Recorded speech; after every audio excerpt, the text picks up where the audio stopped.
LVE 191, fax number 310-854-4455. I'm Adam Carolla. That is Dr. Drew. Dr. Drew is a board-certified physician, an addiction medicine specialist. And why don't you work up a list of who will be on later on this week and next week as well. So I have that to reference as the night wears on. Thank you very much. Tonight our guest is Gedde Watanabe. Gedde... It's Watanabe, baby. Oh, boy. I get them mixed up. And you did that. Let's see. Hold on. Watanabe.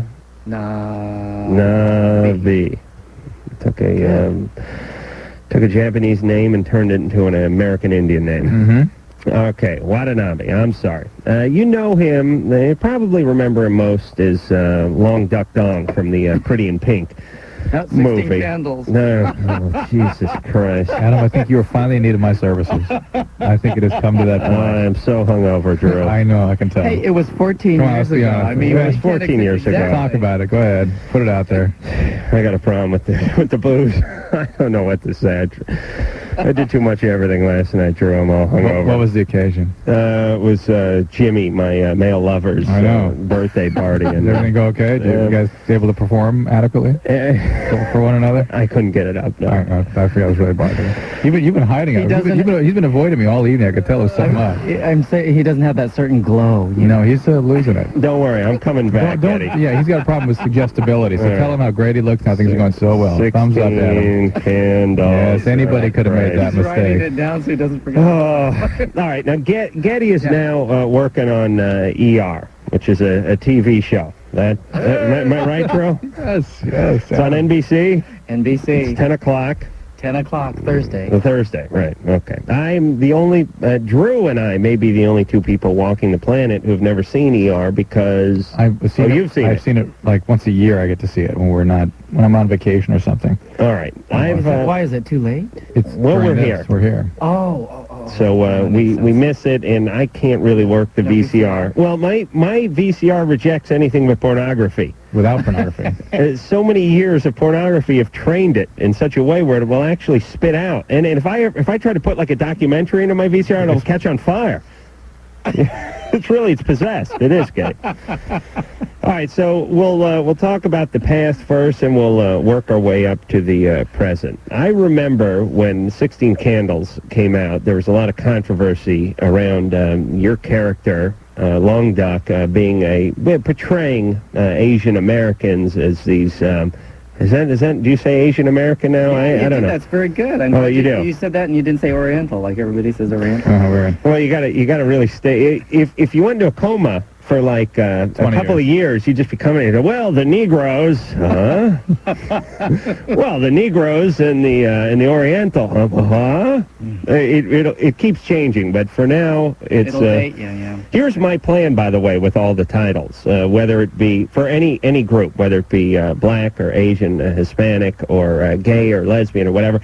I think they all have to register a name down at, like, I don't know, something. Library of Congress. Library of Congress. They all get together, they decide, and then that's it. So 150 years from now, we get to call them whatever it is they agreed on 150 years ago. I think it should just be standardized because you feel like an idiot, and it's true. You watch these guys. Yeah, but it keeps you on your toes if but there's all these poor guys like some baseball manager has been just drinking and hitting fly balls with the fungo bat for the last 30 years, and he comes on. He's talking about the Negroes are quite good athletes, and all of a sudden he's drummed out of the sport because he used the wrong term. It's hard to keep up, is what I'm saying. Well, okay, now I got a question for you. What do you call white people? Now I hate saying that. I'm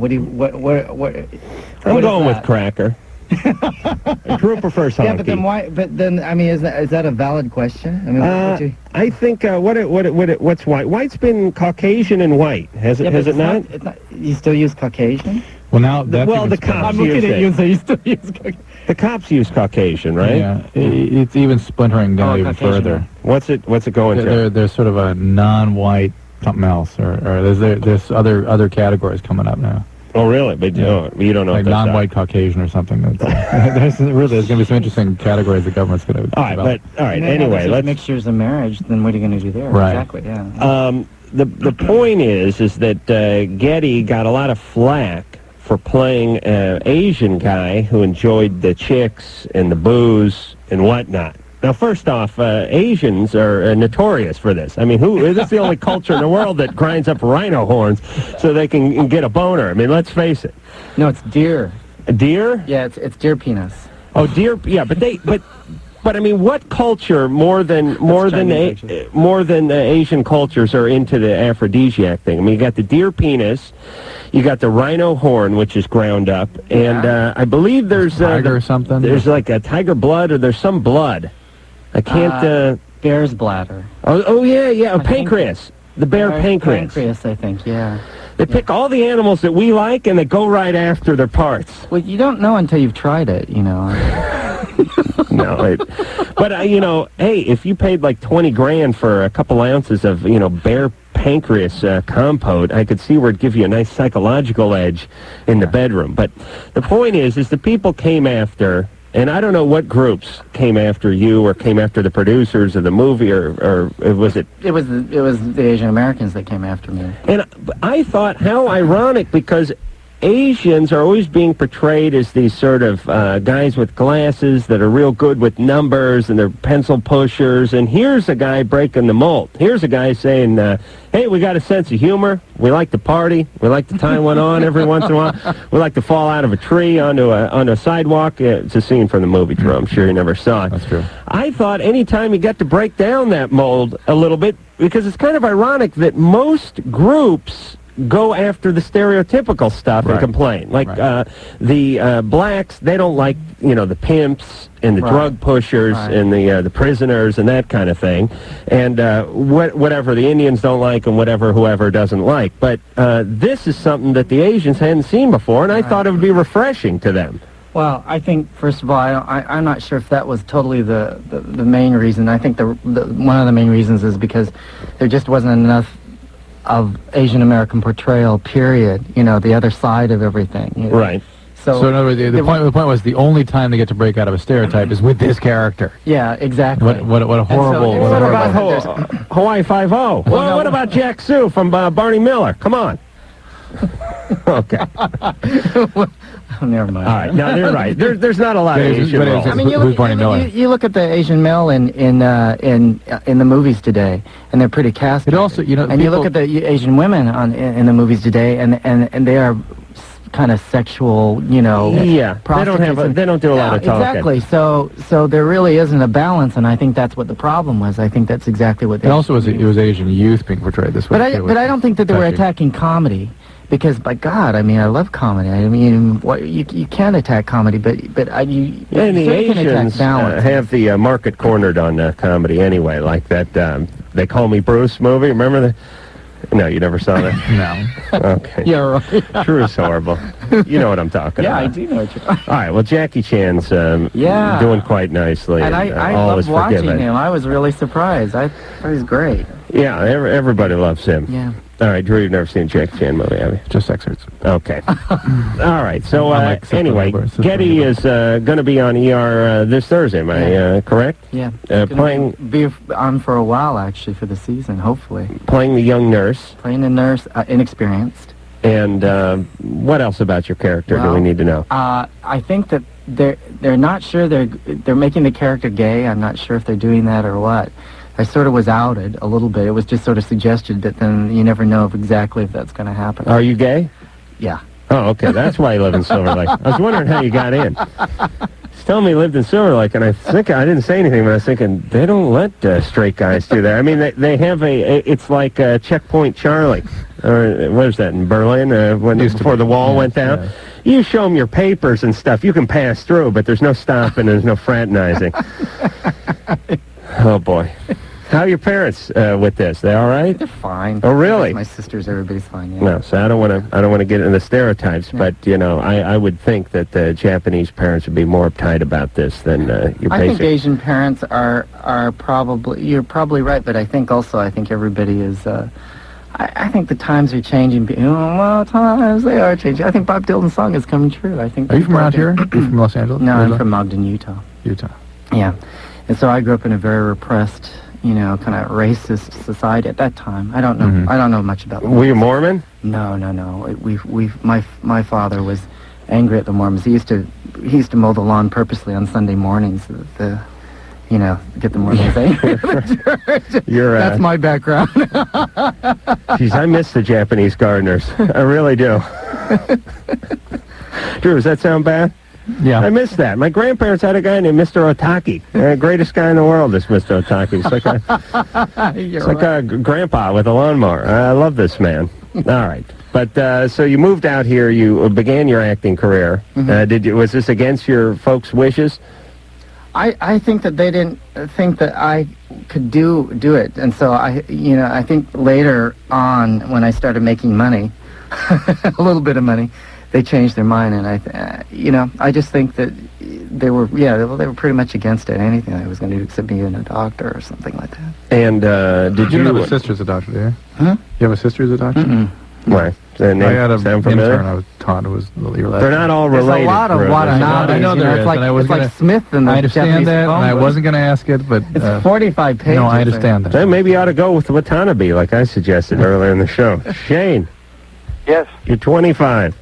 Yeah. I think I might be in love with a 53-year-old woman. Okay, you're 25, That's yeah. the point. What's her deal? Well, she is married and so am I. What's wrong with your marriage? Nothing really. Except you're in love with somebody else? Kinda, yeah. Where do you know this woman from? Well, we work together. You know, I was on CNN on Friday about a case like this, except it was even more egregious in that it was a teacher, 40-year-old teacher with a 13-year-old. That she was his second grade teacher since he was 8. Oh, you mean the pregnant one? Yes. Yeah, and you know what? She wasn't bad looking either, which was I found bizarre. She had 4 other kids and a husband. They just left town, went to Alaska. So Alaska wouldn't be far enough away for me. Could you imagine? You know what I mean? I mean, your wife has a few highballs at a party and starts spinning yarns about you in the sack, and you can't show your face around the office for a month. Imagine your wife in a I don't know if it was a small town or not, but your wife gets knocked up by her 6th grade student and is having a kid. Could you imagine? And was for a while there sort of outlandish about it. You know, as they were featured in Parisian magazines and things. And people actually had the temerity to discuss whether or not this was a good thing. Well, they're in love. I mean, why shouldn't we support this? And he's in love with dodgeball at that age as well. Does that mean he should marry the utility ball? But the point is that when a young man, particularly at that age, is in love with somebody, it calls it love with a much older person, you got to wonder about the young man too. It's not just the woman that is disturbed. The woman has to pick a good victim. And by the way, you heard the mother actually spoke in this little vignette I was watching before I spoke. The kid's mom. Yeah, I did CNN Talkback Live, and all I knew about the case was the vignettes they played before the Talkback Live. You weren't on with those yentas who wrote the rules, were you? No, I was not, thank God. Oh, that was me, yeah. And I knew somebody made the mistake of doing that show with those two brothers. And just hearing the mother talk gave me chills. Oh, really? So, yeah. All right. So what's up with you that you can't maintain a relationship? Well, I feel I can maintain a relationship. I just think that, it is possible to be in love with 2 people at the same time. No, not without having some craziness in your background. I'm sorry. It's just not. It's just either the relationship you're in is really not working for some significant reason, or you have trouble maintaining relationships. Have you had sex with the 53-year-old woman? No. And do you have any kids? Yes. How many kids you have? I have 1. Mm-hmm. And why the 53-year-old woman? I mean, most guys who are 25 aren't so attracted to a woman out of, let's say, her teens. So like, Shane? Yeah? Who do you think I'm talking to? Drew's married, Getty's gay, I'm hungover. Would you answer my question? I didn't hear your question. Oh, boy. All right, now we're hanging up on you. He doesn't care about that. No, he doesn't care. All right, well, good. Leave your wife, ruin your kid's childhood, and go chase the 53-year-old, and she'll hit menopause about 3 days after you guys get it's together. not just that she's older. The point again here is that what the hell's the matter with people? They can't contain impulses enough to try to create a family on behalf of his child even. I mean, what is there? I mean, this BS about, this is love and this soulmates and all this crap. It's a bunch of BS. It's all fantasy. The kid's just an extension of him. Of course. Of course. So forget about the kid. What? I'm sorry, Getty. No, I was just thinking, I mean, I know practically nothing about this, but what it has anything to do with the mother or effect? Well, everything has something to do with the mother, Getty. That's true. Well, I know, but I mean, we were trying to get out of Shane what kind of family system he had. He wasn't talking, so he probably did. You He really came from an abusive family system. You really believe that that you cannot be in love with two people? Is that something that... Yes. No, why is that? I don't believe that... Well, you can be. Of course you can be. Mm-hmm. But it says something. It means something, as Adam would say. Well, when people do that. It means something. And it maybe doesn't mean anything horrific, and maybe it means a terrible circumstance. But usually it means something more. Well, what you love and what you act on can be two different things. I mean, Right, I understand. I'm in love with Adrian Barbeau, but... So Getty's a little younger than you are. He doesn't understand Barney Miller, Adrian Barbeau. These are things he's never heard of. How old's Getty? That's not true. Oh, okay. You've not even discussed how old I am. Yeah, how old are you? Guess. Yeah, I know he's How old old are you? enough. Yeah, How old do you think I am? I'd say I'd go with mid-30s. Way up? No, I wouldn't bet that. Yeah. What'd you think he was? Like how old is- 27? He's too old to have seen those shows. I'm a 40. 42. Mm-hmm. Wow. There you go. Just like Joey Ramone. Yeah, Joey. We had Joey Ramone on here. What was he? 45. 45. Nice, who knew? Oh, Matt. Yeah. You're 20. Yeah. And he's had some hard miles on him too. That Joey Ramone. By the way. Hey, it's not. It's not. I don't remember. He is not of the Ramones. He's not spent the last 20 years in some sort of health camp getting seaweed wraps or anything. This guy's just pretty much drinking and smoking his way to health. Matt? Yeah. What's going on? Well, the other day I was, taking a dump in the bathroom, and I kind of noticed there was this thing on my butt. Yeah. Like, I'm not even joking. It was like a zit, but it wasn't that bad. Carbuncle. Possibly. Yeah, I had one. A what? Carbuncle.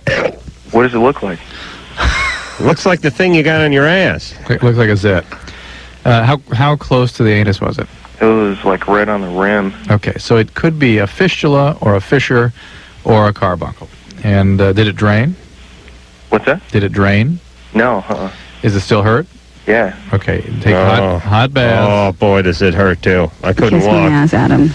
Hot baths. Is that Fiona Apple? Yeah. Where did that come from? Hot baths, and then see the doctor tomorrow morning, because that may need to be drained. It may need to be treated. If it's a fistula, it's a little more involved. If it's a carbuncle, it's no big deal. Yeah. But people don't realize that's an area that can have all kinds of problems. And let me tell you, don't expect any sympathy from the friends either. I tried that. I tried being mature about this thing I had on my ass. Listen, I'm having some difficulty with my anus. You told your friends? Everyone immediately broke out laughing. I'm telling you, I'm in quite excruciating pain. I'll not be able to attend work.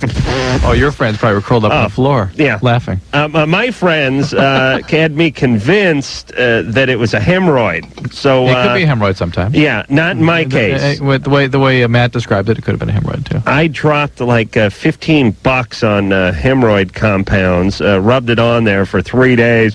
The pain kept getting worse. It finally turned out to be a carbuncle. I couldn't walk because as I walked, it was like a card in the spokes, it just kept scraping it. I was working as a boxing instructor at the time too, and fistulas and 6 a.m. boxing classes. Next question. Just no marriage, boy. I'll tell you, Adam, it's amazing what sympathy you have for people that have had what you have had. Right. Otherwise, you couldn't give a damn. That's right. And yeah, whereas I would be more sympathetic to a guy like this than a guy who called him like brain cancer. Yeah, that's right. Yes, I can identify. That's true, yeah. All right, we're going to go to break. Drew, why don't you sell the hell out of the next call? It looks like it's Eddie. He likes a girl, wants to ask out, but not sure if he likes girls or boys. All right. Getty, you're going to help on this. Thanks, okay. When you're listening to Loveline with Adam Carolla and Dr. Drew. Hello? He's on ER! He is? Yeah. Oh, yeah. Very crazy. Well, speak of the devil. He's an intern, too. That's what you found. Very nice guy, that Chad Lowe. Haven't, He did the TV, too, man. That's the last time we saw him. Did you, Yeah. did you ever have him on here? Yeah, several times. Oh, yeah, cool. We had him on the TV and the radio. Oh, Yeah, great. he's a real sweetheart of a guy. All right, Gedde Watanabe. What? Watanabe. Oh, boy. Watanabe. It's W-A-T-A. I know, I even broke it up. Watanabe. Do you know that it's actually also Afrikaans name? Yeah, it doesn't It is. sound too... And, you know, Shapiro never sounded hold like a on. Jewish Mike name to wants me. to say something. What's the matter, Mike? Oh, you got to talk... Oh, boy. Jesus Christ. All right, well, listen, I'm not going to talk about that, Mike, but I'm up here talking about blowing water out of my ass. Come on. That's a real pretty We can't delve into your personal life a little bit? No. I just did about half hour Gonna ago. out me? Please, I'm up here outing myself every night, for Christ's sake. All right, anyway, Let's go outing. Getty, you know, from, well, you remember him from 16 Candles, but ER is now where you're going to, now where he's taken up. Hopefully they won't Residence. kill me off, but yes, all right. Oh, jeez, talk about a show to get in on. Yeah, Man. it's amazing, isn't it? Yeah, I mean, out of all the shows It'd be that like were out there. Friends or ER. Those would be the two to be on, wouldn't they? Is that true? Right, would you think? Yeah, I guess you're right. And you know, just to have a show that every single person has heard of and enjoys, and Yeah. to say you're part of that, I would rather be a candy striper in ER than that would be real pretty, I'll tell you that right than like, you know, I'm trying to think of a show. What is that Tom Arnold show? Tom, who drew his label the comedic genius, and whose show is about 120th place on. I said he's a great guest here. All right. Anyway, let's He's just been on the show, I'm Yeah, sure, yeah, right? let's continue on with the show. So Has Roseanne been on that? And she called in. Well, you weren't here that year, Oh. but she called in once while he was cool. on That's neat. no, and talked. Sorry, some I did, interesting because she's stuff. from Utah, you know. That's right. no, she's another comedic genius. That's the end of her, by the way. Her career's done.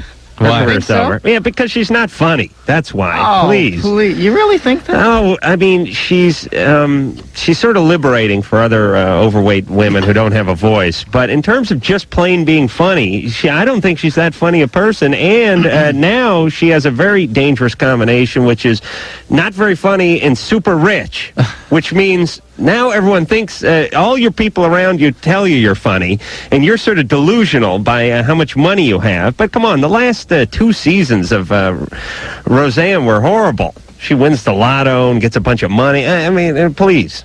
She never. All right, we'll see. She's going to come out with some sort of I think daytime you gotta talk. see, yeah, exactly. All right, we'll see how her And plus daytime also show. she'll Oh, what's she probably doing? What you doing daytime? She's going to do some kind of talk show coming up. She's going to cash in on Rosie. Television just gonna be solid talk. Well, here's the way. Let me explain. And we've talked about. Are you up for a talk show? No. I'm not eligible. This is a talk show. Yeah, no, I mean, thank you. but they want to make us some more talk. I think. No. I'm not eligible because I'm funny. Oh, I see. They don't. want to. They frown on that. I But they- should be. Oh, I should be. Oh, you on my own should. channel. Offer should be coming right left. No, because Drew, you're serious and you think of yourself as serious. What TV looks for is people who think they're funny but aren't really funny to give a show to. You're, Right. you know, I don't want to mention serious. all the names, but the point I'm is, somewhere in the middle of that category. I'm not. they're going to give Rosie's going to do her own show, or Roseanne is going to do her own show because remember Carney Lake and all the success that Ricky Lake was. I mean, Sure. Carney Wilson and Ricky Lake. Yeah. All right, so Ricky Lake comes on. Silver Lake, Toluca Lake. Sorry. Ricky Lake comes on, has success, right? So we'll get Carney. So we'll get another overweight dark-haired chick to do the same thing and take those ratings away. Right. Yeah. Now that Rosie... God, why does everyone have to have the same name? I'm talking about my head swimming. Rosie's having so much success that Roseanne Oh no. is going to come in and do the same sort of thing. It's the genius that is Stevie. You think Rosie's funny though? Yeah, she's all right. Yeah. Yeah, She's I all do. right. She's not, I think they're both funny. I really do. They're not millions of dollars a year funny. Oh, it's just all right. Anyway, All right, we going to take a call? Yeah, let's go. Where were we? Is this the one you teased? That's it. Eddie, you're 18. Yeah. Hi. How's it going, guys? Good.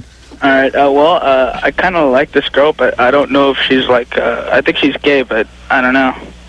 Oh, you're not sure if she likes boys. We thought it was not sure if you like Yeah. boys. What is it about her that makes you believe she's gay? Well, she's kind of. I don't know. She's kind of tomboyish, and I don't know. I'm kind of prone to that. I've gone out with people that I found out later on were. Men? Gay. Yeah.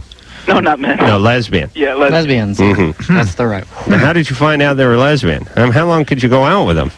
Well, I ended up having sex with them, and then later on they would go on with Okay, so girls or whatever. they weren't gay at the time you were dating them. Was there maybe they were. is there anything else about them that that was a common thread? They were kind of controlling. They were controlling of you. Yeah. I'm Had kind they- of like, I don't know. Anything about Sorry, I their, don't mean to laugh. anything about their relationships, the quality of relationships that they maintained, or their It was histories? good, but they always ended up having drama or problems. Okay, that's what I'm getting at. Is that I don't believe that you're telling me you've gone out with lesbians. You've gone out with people who had confusion about their sexual identity. Yeah. But And- now they're like full-fledged. All right, but they're people who sound like you tend to go towards people who've had difficult pasts, I suspect. Yeah, and I'm kind of like a counseling. You're a fixer, right? You want to fix them, and it's a way of sort of distancing yourself from your own issues, really, in a way of avoiding some types of intimacy. And he's also the missing lesbian ingredient. It's as if they have all the makings of a lesbian, but they're missing that one little dash of Eddie. Yeah. And then they mix them all up. Pow, lesbian all right. pie. So, Eddie, why not? It's in the name of my next book, Lesbian Pie. Why not try to get involved with people who maybe aren't in need of fixing? I've known girls that are straight, but I don't mean straight or gay or whatever. I just mean It's not that you're broken if you're gay. What Drew is saying is you're dating people that are a little bit confused. They're dating you, and then they're into women as well. Just find somebody who's a little more grounded, who's not as chaotic, and stop fixing people. Don't look for projects. I understand. This girl is like, I don't know. There's something about her. Listen, if you're attracted, deal breaker. Yeah, if you're That's attracted, it's not good. Right. If you're into her, then there's something wrong with her, and that something about her is the part that you should be running from. Right. And instead, it's the part that attracts Should we you. clarify that?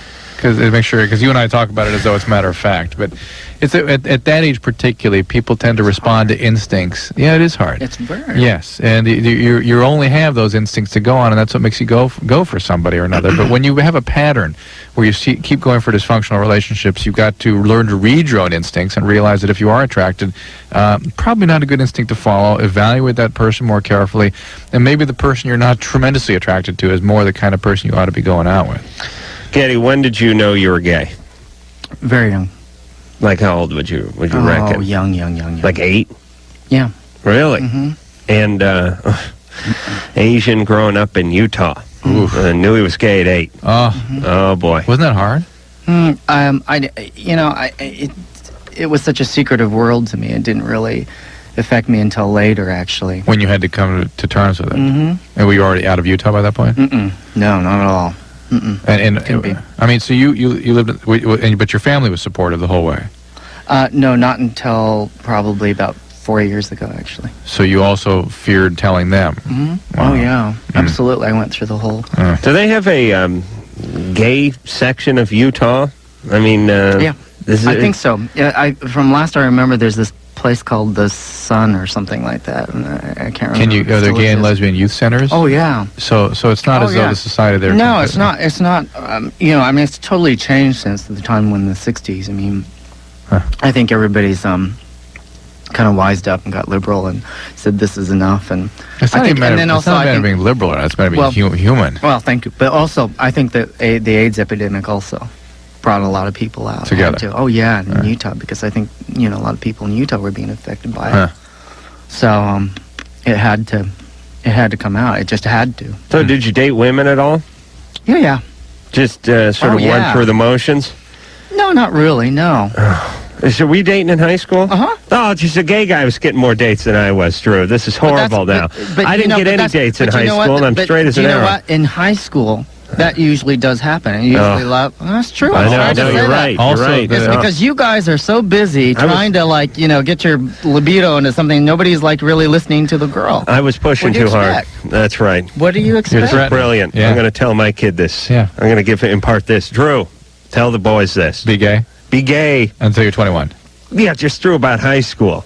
Then you get all the dates you can handle, because it's sort of it's cruel irony that women are throwing themselves at you, whereas a guy like me, and ironically, I just hung out with guys in high school. You did? Yeah, that's all I did.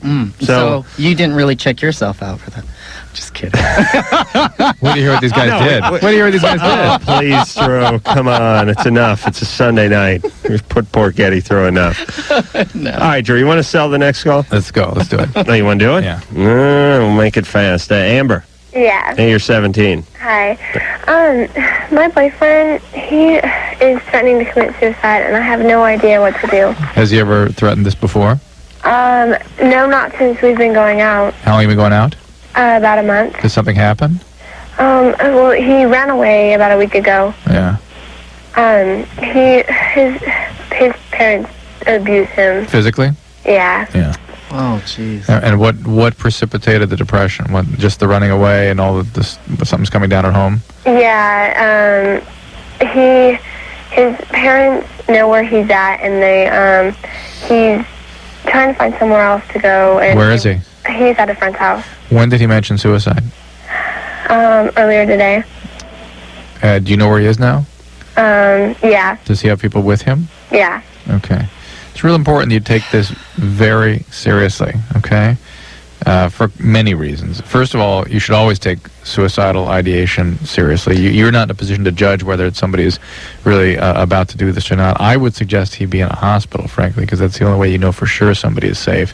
If that's not an option, make sure there are people around him all the time. He certainly is in a stressful enough circumstance, and certainly his family system is of the type that generates somebody who could try suicide. I was just watching E's True Hollywood Story tonight with Ray Combs, the guy who used to host Family Feud. He was on this show a bunch of times. Was he? Really? Yeah. Yeah. I'll tell you. Remember Ray? Where's Ann? Please. Why do I talk to Why do her? you do that, Drew? Ann is I can't chatting believe it she up with doesn't listen. Lisa in there. All right, leave her alone. The point is please. It's a 2-hour show. You don't expect people don't work in 2-hour shifts, Drew. Leave them alone. All right, here's my point. And you know what? This is like one of those fights in the NFL where the guy gets caught throwing the second punch and tossed out of the game. Here's how it works. Drew tries to get Ann's attention. Right. Ann is busy chatting away with Lisa or Sherry and not listening to the show as usual. Ann is still chatting away with Lisa and Sherry while Drew's complaining about why Ann isn't paying attention to the show. I then begin yelling at Drew for trying to get Ann's attention in the middle of a show that she's not paying attention to. And right about the time I start laying into Ann, she puts on the headphones and hears the end part of my bad-mouthing that's going down, and then comes in and is pissed off at me. Ray When it's Combs. really Drew started the whole What thing. about Ray Combs? Well, I was just watching, every like Sunday night they have these True Hollywood Stories, and it's about some celebrities fall from grace and how they kill themselves or died on a motorcycle accident or something like that. And it's rough time. They don't run these shows on a Friday night. Sunday, I'm always this close to suicide on a Sunday night. Anyway. Yeah, because it goes into Monday, and everybody. That's right, doesn't the suicide rate go high on Monday? or It something? should, because No, it does. I think it does, doesn't it? so I was sitting there and I was thinking to myself, geez, I wonder if I could make one of these things. I wonder if I killed myself tonight. They might get around to it. I'm sure they'd have other quasi-celebrities that they do first. But anyway, he was on the show many times. You didn't notice anything wrong with him, or You would have thought, no, I didn't pick up on it at all. I was shocked. All right, he was the guy who hosted Family Feud. Anyway, felt Right. sorry for the guy. All right, Ann didn't. Ann, we'll brief you on the show during the commercials. Okay. All right, we'll be back with Getty, Drew, and me and you after this. This is Loveline. Gedde Watanabe. Now he's doing it on purpose. All right, Watanabe's here. No, I liked it better the other way, actually. He's here. You know him as Long Duck Dong from 16 Candles, and now you're going to know him from ER, which is quite a cool gig. 10 o'clock NBC Thursday nights. We've never seen one because we're always here, but Drew's infinitely fascinated in the portrayal. of his profession. Yeah, medical shows I can't watch. Too painful? It's either... It's like... Yeah. It'd be like me watching a show on masturbation or something, and I'd be going, no, that's fake. You know what I feel like? I feel like it's me being operated on. Like, that could be me. When you watch it? When I watch it, I get freaked out. See, my thing is that the inaccuracies bug me when it's not accurate. And then it's when I want to be relaxed, I want to be away from an emergency room. I don't want to be watching that. I think that the common person looking at the television thinks that inaccuracy is that's every day. I mean, that's the whole thing. No. I mean, when they're not portraying reality accurately. Oh, I see. When they miss the terms and they mispronounce things and they use the wrong fluids and things, it drives me crazy. But ER tries to be as accurate. They try, but they still screw it up. They still screw it up. Well, but I think that they have to also do things just because time. Because the camera. I understand. I understand. But for me, watching. I mean, you should not watch that show and go perform an epidemic. Getty, the show's a turd. Stop defending it, please. Come on. You really need to get your ass off that show. It's going down. It's going to take you down. Thanks. You'll never do 16 Candles 2 if that tarnishes your reputation, please. All right, so where the hell were we, Drew? Reggie. Hello. Hey, you're 32. Hi, Adam, Dr. Drew, and Getty. Hey. Nobody names their kids Reggie anymore. I like that. So do I. I have a question about flatulence. Now I know why they stopped naming kids Reggie. And then I have a comment for Getty. Okay. The question is... probably more for Dr. Drew. How do we know when we have to pass gas or when we have to go to the bathroom? I mean, scientifically, how do we know? How does that...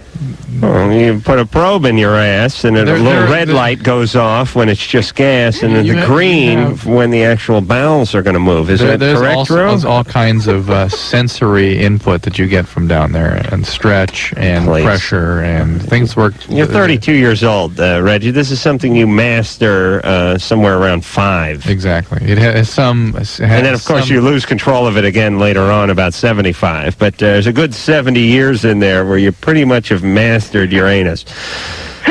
But it depends on what you eat, too, because, I mean, there's some things that are really foul, and when you let them out, it's like... What's the question for Getty?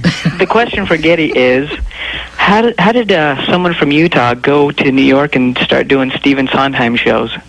Oh, my God. So if I'd had the bio, I would have known that, I have to say something. Or I hadn't lost the bio. In defense of Utah, I have to say something about Utah. If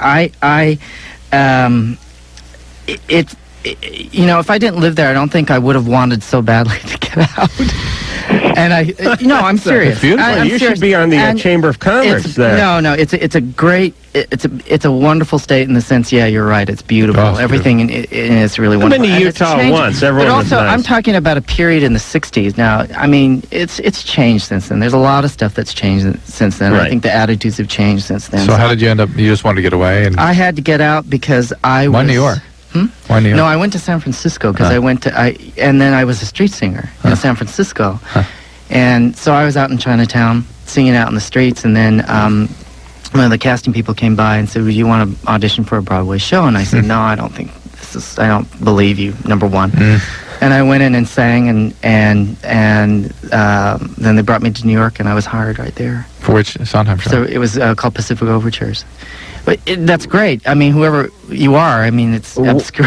What were you singing? Show tunes out in the streets? No, I was singing Bob Dylan songs and all sorts of. I sang. I did a lot of with a guitar. I played guitar. My hair was all the way down, and I had long hair. I wish I had a picture. I lived in a commune. Oh, your parents! Yeah. Your parents hadn't killed themselves either, like Ray Combs. No, they were. Jeez, that boy. They expected it. I mean, my God, I left the day out of high school. Really? The day I graduated, I got on a plane and got there. Could you make money with the open guitar case? Oh, yeah. No, during that time we had food stamps. It was easy to get food stamps. Oh yeah, my mom. And then we used to have. Then we'd go and eat, and then we'd get. Then I'd make $300-400 a night on the weekends. on the weekends. And then, you know, what else we'd do is we'd look up conventions, you know, whatchamacallit conventions, and then we used to go into the kitchens because we knew that the food that was going to be wasted. And we'd take garbage can, whatchamacallits, and pile... Big, like, hefty bags or something? Hefty bags and pile food in, and we'd have salmon, and oh my God, I mean, these great... And you drag it back to the commune? We'd eat away. Wow. Hey, was Jim Jones the leader back then? Well, yeah, no, he was there. Oh, yeah, and Patty Hearst was, I mean, it was a really wild time. Did you ever meet Jim Jones? No. Jim Jones is the guy who, well, I know everyone here knows, but he ran Jonestown and he turned and went to, what, Uganda or something, and, poisoned everybody. He was up near Ukiah and the ranch in Ukiah, absolutely. But I do remember a couple of people that were actually one of his members, and they tried to get me to go up there, because I was really into religion. I was trying to find myself. What was Patty Hearst doing? Oh, she was being arrested, like 4 blocks down the street or something like that. Right after the whole SLA thing. I'll tell you, I just heard a lot of you hear about the man like going out to rounding up these people and all that. I think the man is right. This guys roll into town, they rip off food from conventions, go back, smoke a little weed, and then get some food stamps. Oh, geez, what a life! Where would you sleep in a like VW van or something? They made $400 a night. They could sleep anywhere they wanted. That's right. No. No taxes. It was a big, huge... What do you think about that? Warehouse. I'm done fighting through it. I just want a piece of the action. I'm going the street with like a microphone, and I could never make a penny. That was in the 60s. It's like, no. It was late 60s into the 70s, actually. Yeah, but still, you could buy a car then for $5,000 or something. A crappy car, but you could buy a car. I mean, geez, that's good money. Sarah. Hi. Hey, you're 17. What's going on? I was wondering if there were anything, Hold on, I want to sing If I Had a Hammer. I'll harmonize with you. Ready? If I had a hammer, I'd hammer in the morning, I'd hammer in the evening, Whoa. all over this land. I'd hammer out danger, I'd hammer out warnings, I'd hammer out love between my brothers and my sisters, all over this land. Ooh. All right. Do you know the times they are changing? That's better. All right, we'll work that in after the next. Let me talk to Sarah, please. Please, Sarah. Jeez, I could have joined. Getty's making $400 a night tax free. Christ, about 25 years ago. Sarah, what's going on? Thank you. Sarah, what's up? Oh, I was, this is a question for Dr. Drew, Yes, I guess. I was wondering if there was anything I could do, like without taking drugs to help get pregnant. You're 17. What's the hurry? Well, I just want to. Why? Well, my boyfriend. Who's gonna take care of the child? Me and my fiance, we're gonna get married. Nope. I smell gambling. Oh yeah. Yeah. Hold on, Sarah. We're gonna gamble on you, all right? Okay. All right. Oh, it sounds like. First off, I don't want anybody with that tone of voice wanting to get pregnant. You know what I mean? That Yes, the depressed. I want to know. Is this like you should be at your happiest when you're trying to get pregnant. 17. Later, after you have your kids, you're miserable. But at least there's that illusion that everything's going to be great while you're trying to get pregnant. Let's ask just a couple more questions because we have to go to break anyway. Like, how's she going to support the child? Okay, but Sarah, don't give anything away about the gambling. How are you going to support the child? My boyfriend has a job now that pays like almost $12 an hour. Holy macaroni! Better off singing Bob Dylan songs. Almost 12 an hour. That'll cover the diapers. Yeah, and do you guys? So you're gonna, but he'll be the only one working, right? Well, I have a job now, but I'm saving money. What about school? Well, I graduate. I'm probably going to graduate halfway through this year. Well, because you're going to take the PSA or the GET or the GE. What the hell I is? just have enough credits to graduate. Where are you going to live? Graduation. Where are you going to live? We have an apartment. You do? Uh-huh. Right now? Yes, right now. While you're in high school. While I'm in high school. And how old is your boyfriend? 19. Uh-huh. And where does he work? He's a mechanic. Mm-hmm. He works on cars. And what if, let's say, he got fired a year from now? Oh, he's a really good worker. Okay. And where do you work right now? I work at a restaurant. I'm a kind of a waitress. And why don't you get married first? Well, I don't know. Have you been trying to have kids thus far? Yeah, for about 4 months now. Do you have other kids? No. All right. Why not get married first? All right, hold on. Sarah? Uh-huh. Here's what we're going to do. Okay. We're going to go to break. Okay. When we come back, we're going to gamble on your past. Oh, all right. Okay? Who was that? Bush, who flew Ray Combs out on Air Force One to talk about the state of the common man. Drew, it is you and I who should be flown somewhere on Air Force One to talk about the state of this country. Nobody has their finger on the pulse of today's youth more than you do. Am I right, Drew? I understand this is there you go. All right, now, I'm too tired, Mike. I'm hungover. All right, so when we come back, Getty, Dr. Drew, and myself are all going to gamble on Sarah's past. Don't leave us. Clear. That's what he said. Oh, okay. All right, then I have to choose one. Okay, then I'll say physically. Then. Sarah, Uh-huh. what's going on? Where's your dad? He's upstairs, actually, because I'm at my parents' house right now. Oh, well, That was the pre-apartment answer, by the way. Right, I thought you had an apartment. You have an apartment. You're just visiting your folks right now? Yeah. So, yeah, well, kind of, yeah. Yeah, okay. It's amazing. It's absolutely amazing how much you can get from someone's voice. Yeah. Like I said to her, where are you guys going to live or something like that? And she said, we have an apartment. And from that answer, we don't have an apartment. I must be some kind of genius. No, I got the same answer. It's so funny. Well, psychic line. All right, then I'm not a genius. He has an apartment, but we got in a little fight, so I came home for the night. Oh, well. As soon as you guys get married, that'll all be patched up, especially if you have a kid. I don't know if you listen to the show, but a guy, once a man, especially a young mechanic, has a child, he bellies right up to the bar. I mean, he turns into Mr. Responsible, does he not, Drew? Not. Oh, okay. All right, so Sarah, your dad is around. My dad is a minister. Does he neglect you? No, he never did. I never got along with my parents from the time I was like 9. I was rebelling against everything. Why? Because I didn't like it. It was, I don't know, maybe it had to do with the pressure of being a pastor's kid. I don't know, but I didn't like church. I didn't like religion. I didn't like being good. So, but usually there's more than that. Yeah. I mean, you know what I'm saying? Were they pretty heavy-handed with the way they required my father is he believes that it's okay to use physical violence. Yeah. physical violence. Okay, there you go. Oh man, we all screwed up and lost out on that one. Most of the time it was my fault, though. I mean, Nope. There is no excuse for that. No. And the science is overwhelming what that does to kids. It does not. You mean the data? The data on what happens to kids when you hit them. They get worse, they get antisocial, they get rebellious, they get like Sarah.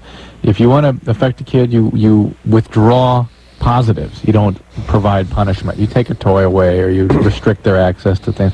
That's how you affect human behavior and how you allow humans an opportunity to grow.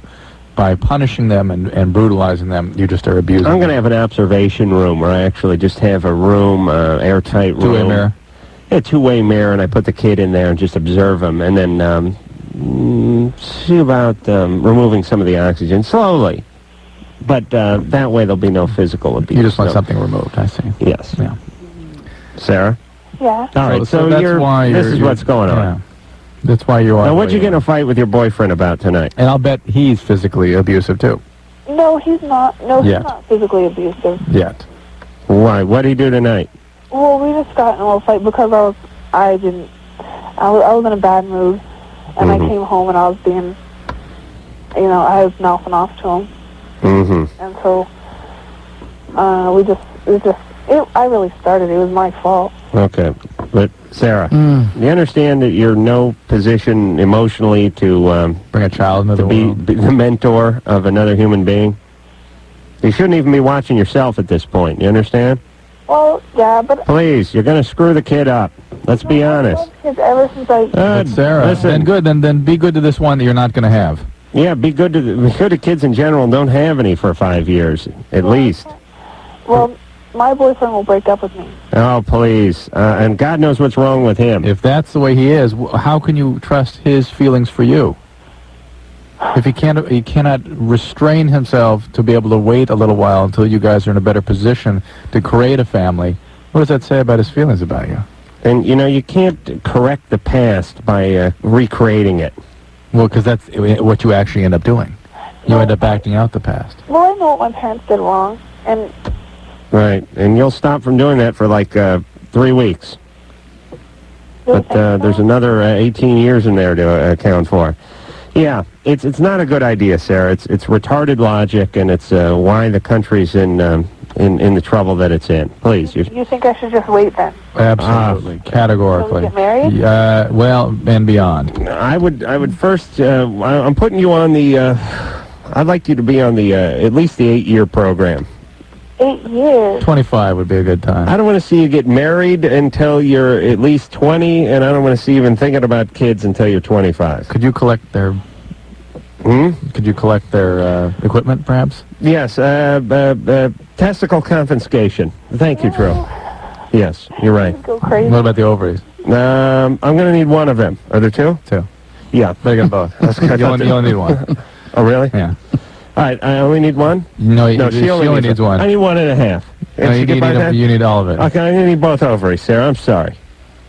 You understand? And off the air, give Sarah the mailing address if we don't see the ovaries. Where are your people?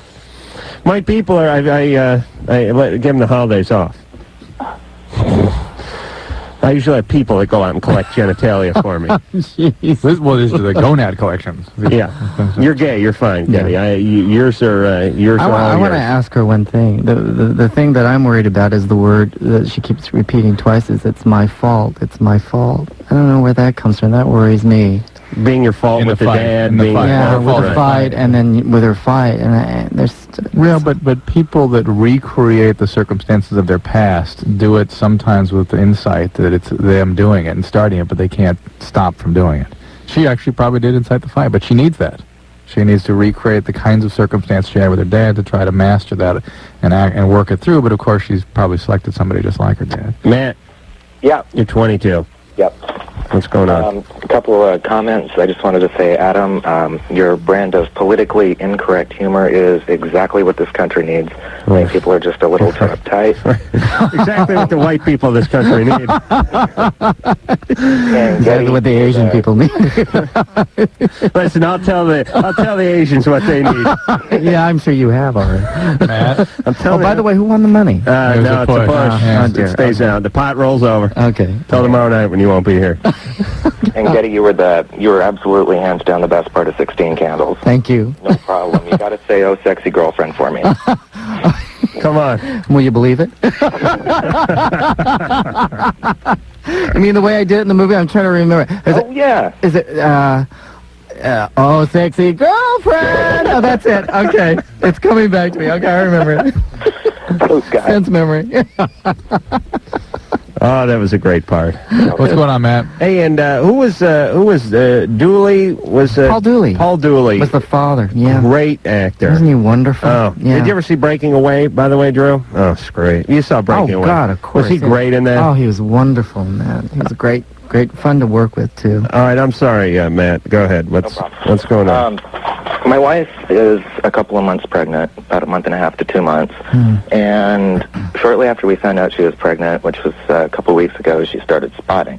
And it happened once, and yesterday she bled quite a bit. Did you call the obstetrician? No, we haven't called anyone yet. Why? Why? Why? Because actually she has an abortion planned for tomorrow. Oh, okay. So we were more concerned as to whether this could an ectopic. What's that? Whether this could be a tubal pregnancy. Yeah, exactly. It could be.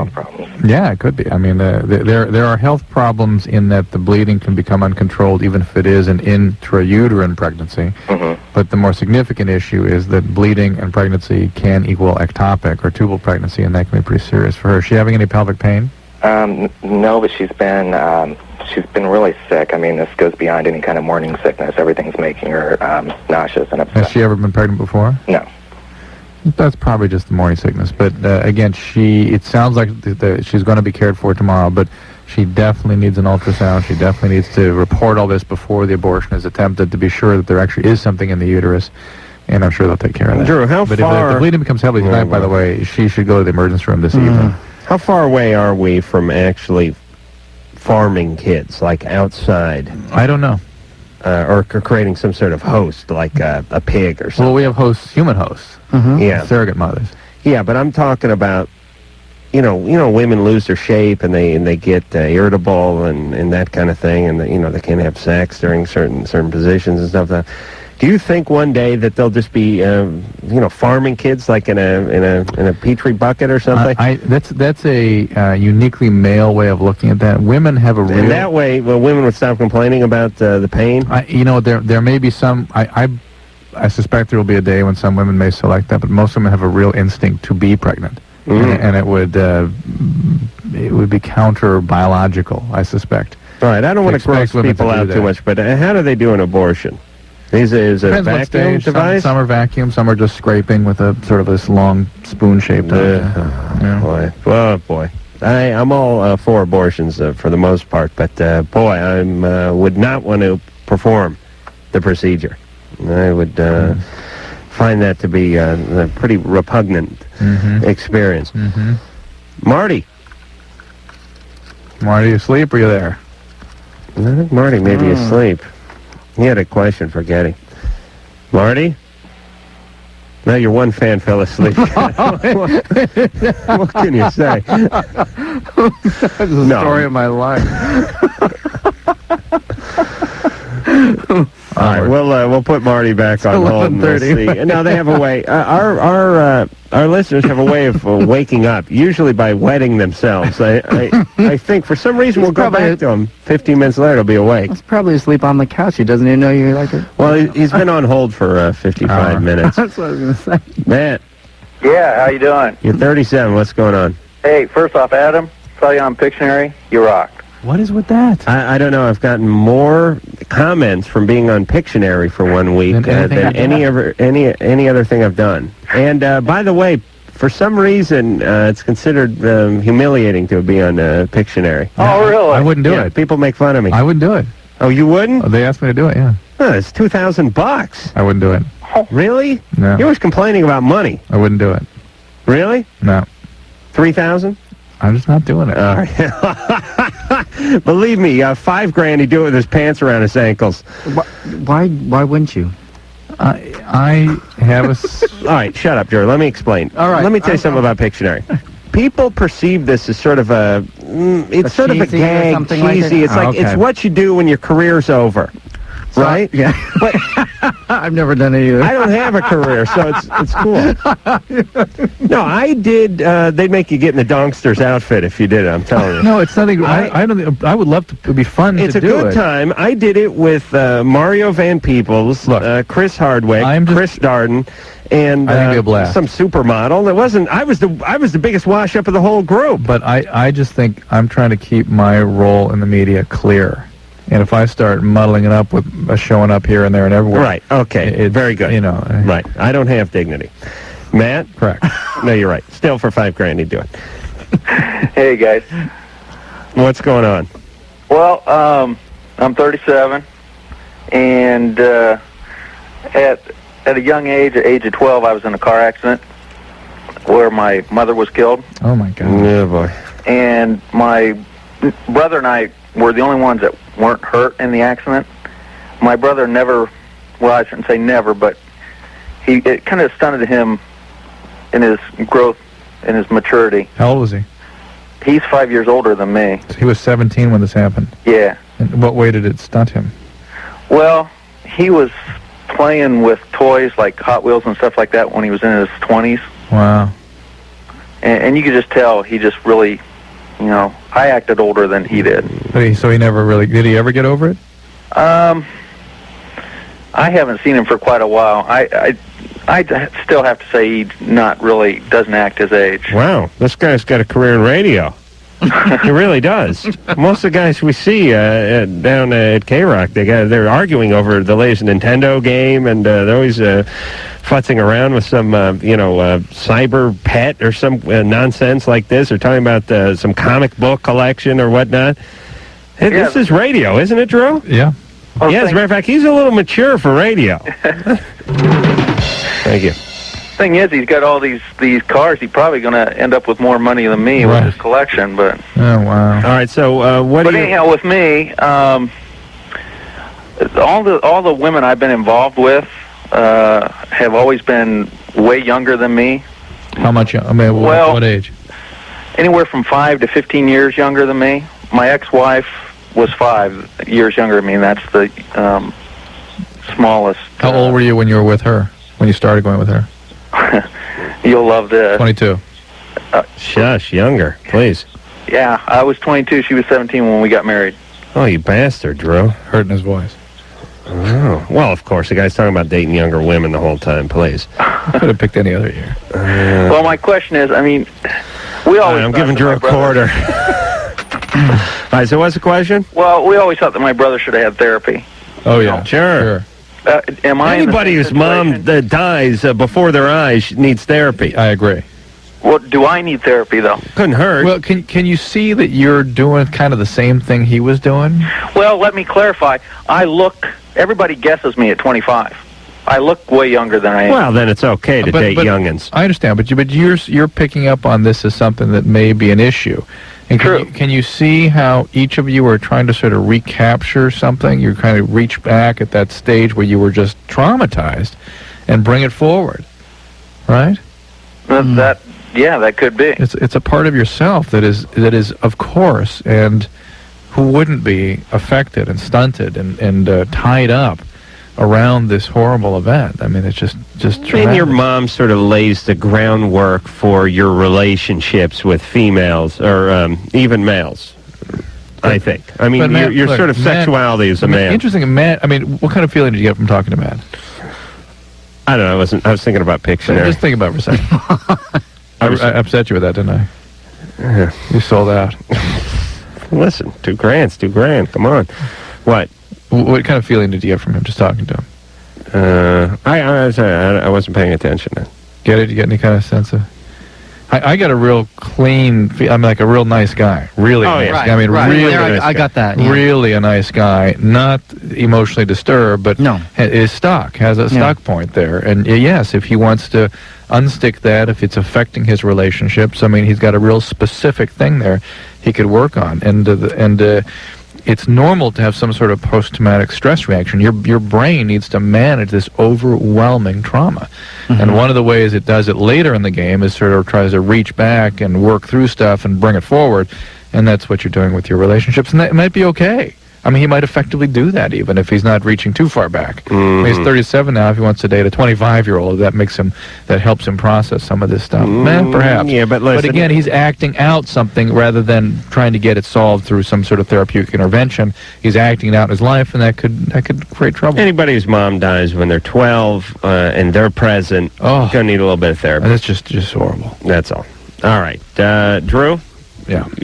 No, I don't want we hear Marty is back. Marty? Yeah, I'm awake now. Well, I don't know what it is with our listeners. They nod off, but they come back. Sorry about that. You have a question for Getty? Yeah. Hold on. Well, we're going to go to break. Okay. But we're just want to tease it a little bit. Is it good? Is it an embarrassing question? I don't think so. No, okay. Oh, don't. All right, we'll see. All right. Okay, well, it may be. All right, so there is hope. There may be some humiliation involved. I didn't react. You didn't? No. Drew, must be rested. Drew usually freaks when he hears Jon Favreau. I don't know what that is. I don't either. It speaks to him. I think he's jealous, quite honestly. Getty... Do you want me to say? No, Watanabe. I know I did it right that time. Watanabe. Long Duck Dong from 16 Candles and many other Bob Dylan from the Bob Dylan story, and gonna be seen starting this week. And he's been working on it for about a month, but starting this week on ER as the young nurse And what else do they have written in for you on ER? Can you divulge stuff? No, because I don't really know all of it, except that the character's sort of been outed, and I think in a way, I'm not sure if they're even going to make that an issue, and that he's inexperienced, which... They can't get rid of you. I don't know where they get... As a matter of that's fact, what I'm you're wondering if they... Yeah, well, if they do... If they make your character gay, between the Asian and the gay thing, they can't get rid of you. You don't think That's it. You're there for the long haul. You really seriously don't think so? I don't think so. Drew, what do you think? I think there'd be a riot. There would be. They don't need that kind of trouble. The 3 other gay Asians would come out and picket. Yeah, okay. All right. There's not that many gay Asians, are there? Yeah, no. No. No. No. All right. So, now, have you hung out with George Clooney and all the other ER folks? Not George. Do they separate you? No, they don't. I mean, we have short scenes with Laura Innes and Tony Anthony, right, and Juliana, right, and so pretty much. But George, I've never seen yet. Oh, you haven't had a scene with him? No. I think it's this week. I'm not sure. I think he's this guy seems to be all over the place. I don't know how you can, the whole ER thing to Clooney just seems like a sort of passing notion. I mean, you know what I'm talking about? I mean, the fact that he's doing that still? He's like doing 1,000 movies, and I don't. I swear to God, these guys must be cloned. With my rigorous napping and masturbatory schedule, there's no way. It's all I can do to get in here 2 hours a night for 5 days a week. Like I couldn't imagine. These guys go, they go on hiatus and they do 5 movies, and they're on the circuit. And they're getting interviews everywhere. It's you wonder what these guys, if they have any downtime at all. That's Drew's schedule, actually, except for he doesn't really get paid. Marty? They're making the bucks. No. Marty, you're 29. What's going on? Yeah. Well, first of all, I've been listening to the show for over 7 years, and I'm a huge fan. Loveline.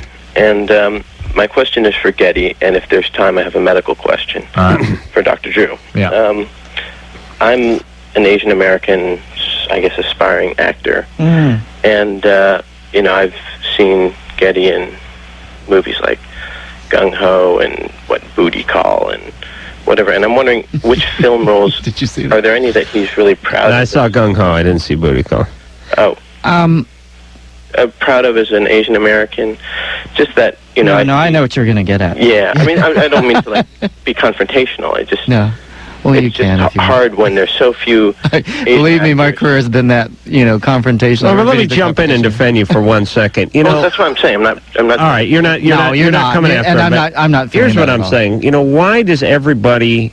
The thing I hate about this society is if you're lesbian and you're working in movies, you now become the mouthpiece for the lesbian movement. Or if you're Asian, you owe it to your culture. Blah blah blah blah blah. Well, here, let me pose this to you. I just wish people could just be actors or actresses or comedians or whatever they were, just because that's what they wanted to do. Heritage, culture, religion, and all that aside. It's just very difficult when there's so few Asian male actors. Well, that's exactly what you've hit upon. But there's Jason Kelly, there's B.D. Wong, and then there's Getty. But I would think that would create great opportunity. Well, there isn't a great opportunity. Just shrinking. I think that's the problem. The problem is there isn't great opportunity to see other facets. There just isn't. Right. I mean, look at the media. So I suggest that most of us give up acting for a while and become producers and directors. No, I'm serious, and that's exactly what I'm doing. For a while. Yeah. Oh, you just got to stick with it. You got to just completely stick with it and not and don't take no for an answer. But are there film roles that you are proud of? Well, you do what Spike Lee did. Lee, that's a Chinese name, isn't it? Is he a Chinese guy? I've never seen any of his films. Right. I don't know.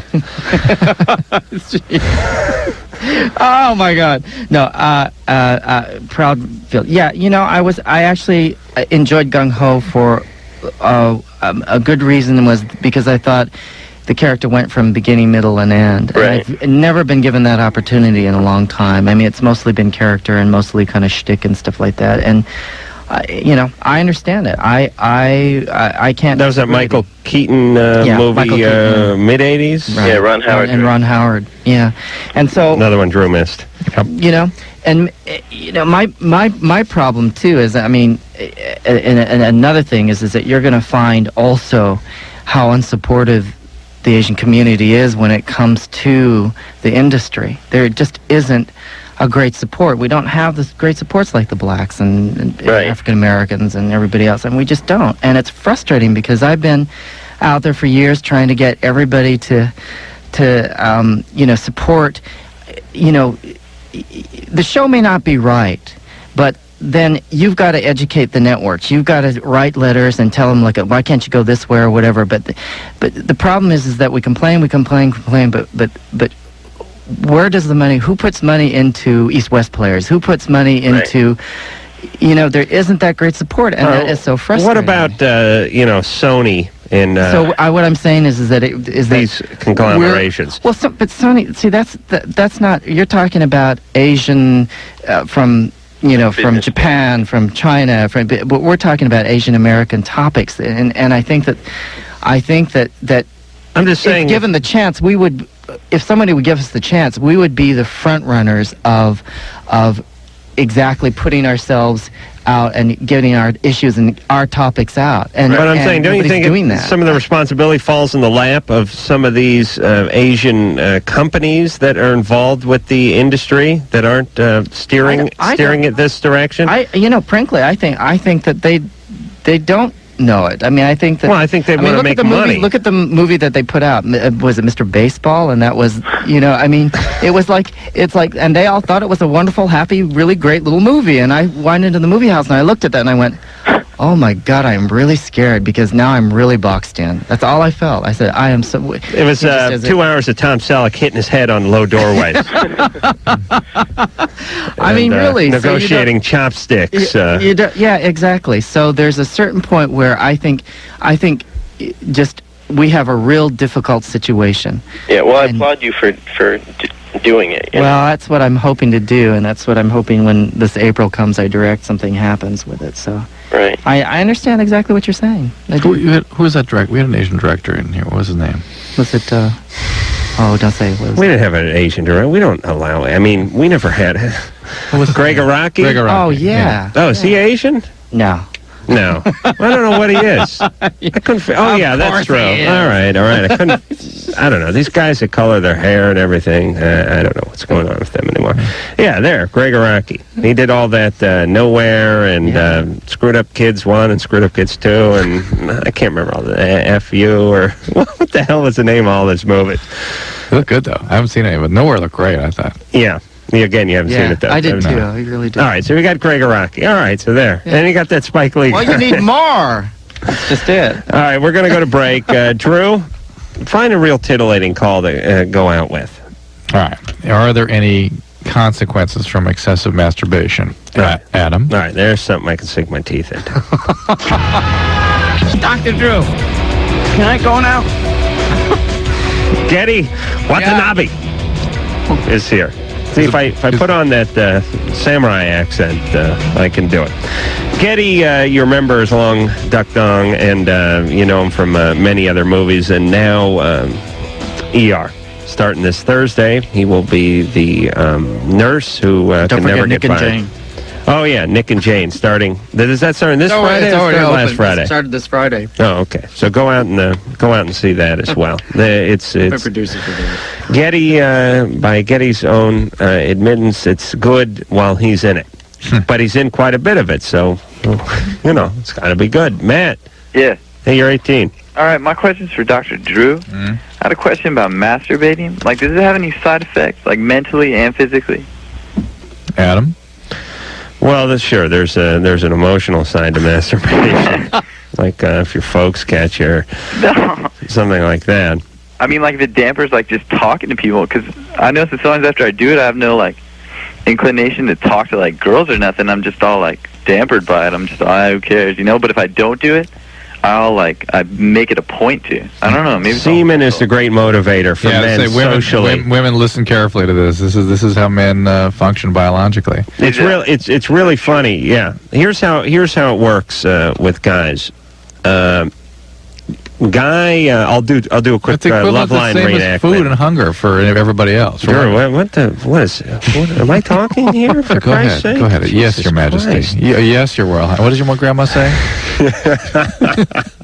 I'll do that for Getty. He's going to love this one. I had a bizarre dream about my grandma last night. But what? Please. What? Come on. I don't want to get into it. Oh, I don't want to hear it. I was over at her house. There was like 3 women. I was trying to get oral sex. My grandmother was around. I was trying to get her out of the room. She wanted to know if there's any money in it for her. It was the most bizarre, oh my God, unthinkable dream ever. But here's how my grandma answers the phone. Okay. All right. There's a bring. Hello. Hi, Grandma. Yeah. Then I always take a beat because she's so rude. Hello, Grandma. Yeah. Hi, Grandma. Yeah. Hello, Grandma. Hello, Your Highness. That's my grandma's. That's what we do on the phone. See, Amber gets that attitude. That's the way he treats everybody. The way she treats him. Your Highness. All right. So, what the hell was I talking about? Yes. All right. So I'll do a Loveline reenactment here. Here's let's say take your average guy on the phone. I'm trying to think of what female would call. Wouldn't be fair to do mom, grandma, or sister or something. But, here it is. Let's just say a woman called looking for, your roommate or somebody else. She was someone maybe you met a time or two. You weren't necessarily interested in, but she called looking for your roommate. All right, now here's the haven't masturbated in a week conversation. Hello? Yes, Chuck there? No, he's not. Who's calling? Marianne? Oh, Marianne, what's going on? I haven't seen you since, geez, it's been, at the beginning of the summer? Yeah. When Chuck's going to be? I don't know when he's going to be back, but, what are you wearing? No, or at least it's going to go that way. Now, here's the same phone call, right after masturbation. Actually, the guy doesn't even answer the phone. That's actually how it goes. Machine. Yeah, I'm tired. Let the machine get it. Who could it possibly be? Exactly. Yeah. Cindy Crawford wants to give you a blowjob. No, thanks. I'll catch the rest of Sports Center. Call back in an hour. I'll be back. But it's true. You'll talk on an hour with a full tank, and if you just sort of relieved yourself that way, that's it. Yeah, Chuck's not here. Yeah, no, I'll write it down. Yeah, okay. Women don't work like that. No, I guess I don't think they believe that men work like that. So. Men work that way. It is the great motivator for a lot of men. Sometimes motivating to the point of aggression. I mean, guys can really be reacting to a biology. You mean if they have it? I understand your tank's always empty. Yeah, I don't really know that feeling of a full tank. But if more men masturbated and smoked pot, we'd have a much kinder, gentler society.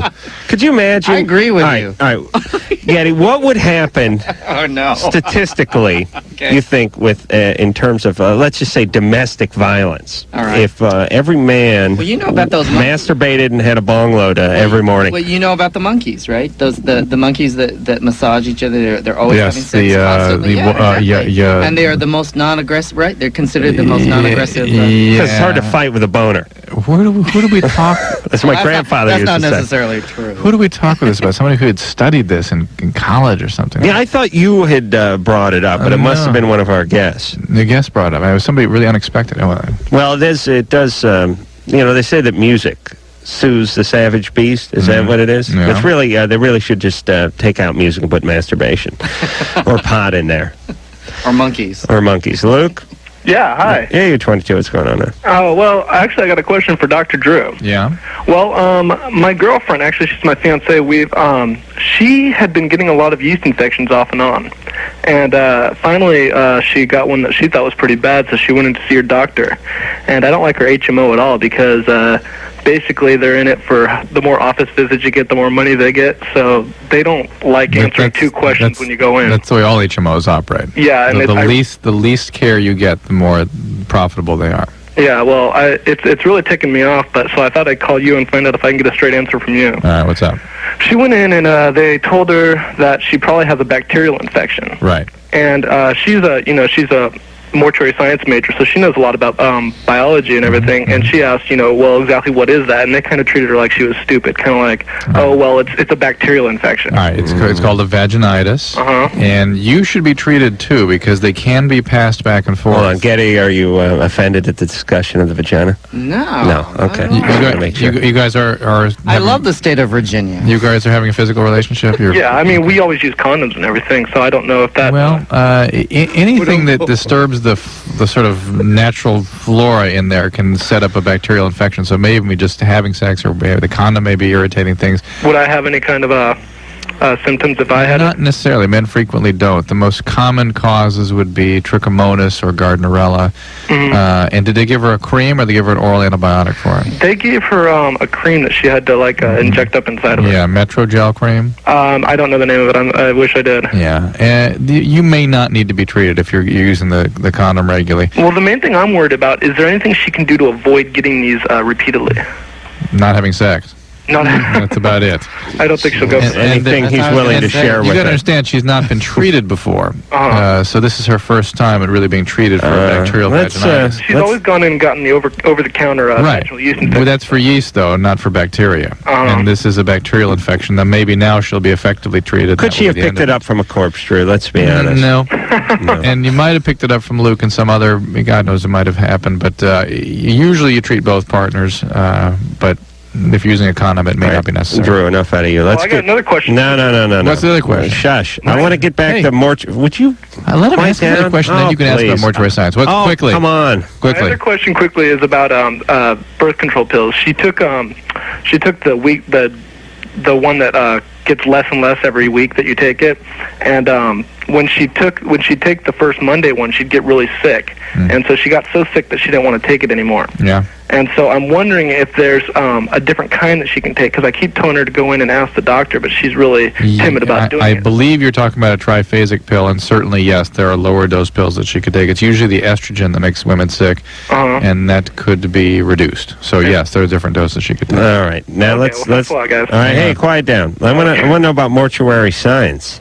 You want to know about mortuary science? Yeah. I can tell you a lot, because she has to come home and tell me every day about it. That's her major? Actually, she just finished. She just graduated from the program at Cypress College out here in Long Beach. And what do they learn about? Well, basically, she learns how to take arteries up out of the body, how to drain all the fluids out, replace it with the the fluids that help keep the body preserved. They learn restorative features about, like, if someone got in an accident, they have to take the face and make it. What does she think of ER? What does she think of it? She used to be fascinated with it until it became a drama. She used to love the show. When it was a musical farce.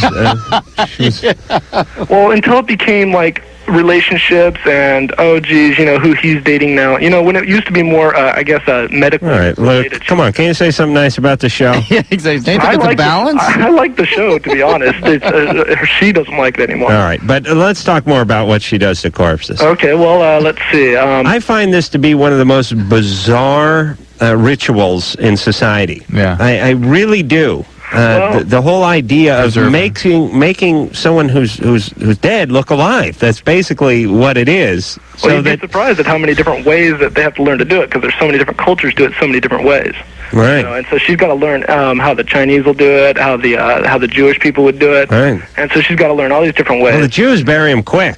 Right? So they can eat? A lot of Jewish people Isn't that what it's about, Drew? Let's hurry up and bury them so we can eat? No, that's not quite it. It's against the religion to put any kind of fluids in them to keep them preserved. That's why they have to go a lot of them won't even use the preservative stuff. But around here that's not really legal much. So most places do it. But if you're true Jewish, you wouldn't do that.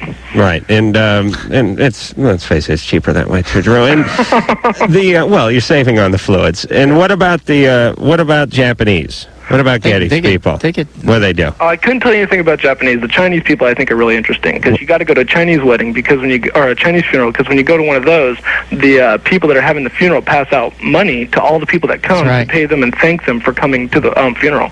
Well, that's something I could get into. So, I mean, you can make a living just going out to Chinese funerals, in my opinion. Oh, so you got the food and everything, right? Oh, yeah.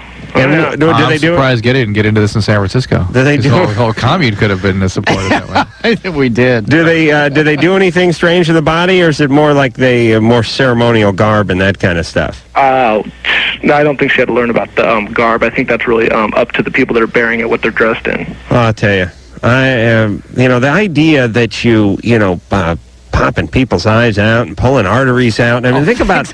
Well, I mean, think about all the work that is done. Here's what I would venture to say. More people over an average lifetime probably have more work done to them dead than alive. Sure. I mean, certainly historically. Sure. I mean, most people just, they live to 65. They see the doctor 3 times, and they have a massive coronary, in their sleep, and then the work begins. Now we're cutting into the guy. We're pulling the arteries out. We're filling this up, putting the makeup on, put him in his best suit. It's a bizarre ritual to me. It just helps. It helps the living people deal with the Yeah, loss. but I think that's for the people who actually have to see the corpse, like. Yeah, I don't agree with that either. Really? No, I don't know. Not seeing it. I don't know. We cremate. Japanese cremate them. So. But it's bizarre that, and very, very smart. And you don't have enough room over there anyway to be burying everybody. Yeah. But hey, they can't even put a golf course over there. They have like 3-story driving ranges. But the point is you see the person their whole life when they're alive. Why do you need to see them for 3 minutes when they're dead? It doesn't make any sense to me. It's human instinct. Something humans need to help deal with the loss. I think it's a grieving process. Yeah, something they need. Exactly. They need a final. You don't need it, Adam. Yeah, exactly. All right. Anyway, listen. We'll be back. Really? For Christmas? Yeah, for you. That's too expensive, isn't it? No, it was like a $40 piece of software. I couldn't believe it. Oh, really? That's too cheap. You should get me something better than that. Go to hell. All right. Getty, thank you very much for coming in tonight. Having me. God. We do appreciate it. Was it fast show? Didn't it feel fast to you? Yeah, good show. I don't know. I mean, it was a good show, Fast but is good. Bam, pow. Yep. Gone. All right, so look for Getty on ER starting this Thursday. And Nick and Jane. And go Nick see and the Jane. theater, yeah. Right. It's was released last Friday, 3 days ago, 2 days ago. So look for that as well. I just want to tell you both that this is amazing. This is the topics and everything are amazing, and this is so needed. It's unbelievable. So just know that it's like it's actually moving me a lot. Well, thank you. Thanks. I'm really moved by this. So we appreciate that, and we do believe in what we do. We wouldn't do it for free, but and you get paid for it. If you got to get paid for something, this is the thing to get paid for. Oh yeah. Or Pictionary. All right, Drew, please. Jamiroquai. All right, Jamiroquai. When? Tomorrow? Yeah. No, 2 days. 2 days. That's right. Quite and sober, quite possibly too. So, and Catherine Bell. We hoped, yeah. Catherine Bell from JAG, who's beat the crap out of me doing some sort of celebrity jet ski challenge or something, and went right after me and humiliated me. So I have a score to settle with her, and she's real hot, too. So until next time, this is Adam Carolla for Dr. Drew saying mahalo. This has been Loveline. The opinions expressed herein are certainly opinions, that's for sure. If you'd like a written transcript of today's program, you probably should have written it down yourself. And if you did, we'd like a copy. Loveline producer Ann Wilkins.